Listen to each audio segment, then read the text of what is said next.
Sir నమస్తే. మాది బొంగళూరు గ్రామము, ఆదిబట్ల మున్సిపాలు.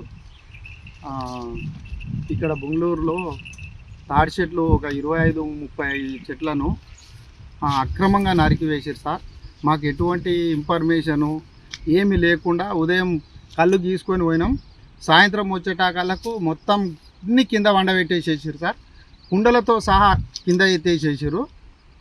ఏంది అని యజమానిని అడిగితే మాకు పర్మిషన్ ఇచ్చేసిండు, ఏం చేసుకుంటారో చేసుకోపోరు మీరు అని మమ్మల్ని ఆడికించి పంపించేసిండు సార్. మేము ఫోటోలు ఇటా కొట్టుకొని తెల్లారి మన ఎక్సైజ్ సూపరింటెండెంట్ సార్ గారి దగ్గరికి వెళ్ళి కంప్లైంట్ ఇవ్వడం జరిగింది. తాను ఇటా వచ్చి వెరిఫికేషన్ చేసిండు. చేసి సరే నేను మాట్లాడతా అని వెళ్ళిపోయినాక మళ్ళీ నైటు ఒక 7 గంటలకు మళ్ళీ స్టార్ట్ చేసారు సార్. మళ్ళీ 10 చెట్లు తీసేసారు. మేము మళ్ళీ సార్కు అదే నైట్ ఫోన్ చేసినాం. సారు సరే నాకు ఇప్పుడే ఫోన్ వచ్చింది, పొద్దున వచ్చి ఎంక్వైరీ చేస్తా, ఇది ఎంక్వైరీ చేస్తాను గిట్ట రాలేదు సారు. మేమే పోయినాం, ఉదయం మేమే పోయి మళ్ళా సార్ మరి మళ్ళీ నైట్ తీసేసారు.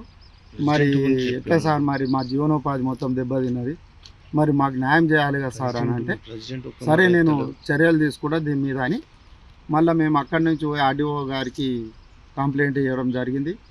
తక్షణమే మీడియా సార్ దగ్గరికి వెళ్ళి ఎక్సైజ్ సార్ దగ్గరికి పోయి వాళ్ళ మీడియా వాళ్ళు ఇంటర్వ్యూ తీసుకోరు. సార్ గిట చర్యలు తీసుకుంటా కేసు చేసేస్తా అని చెప్పిండు.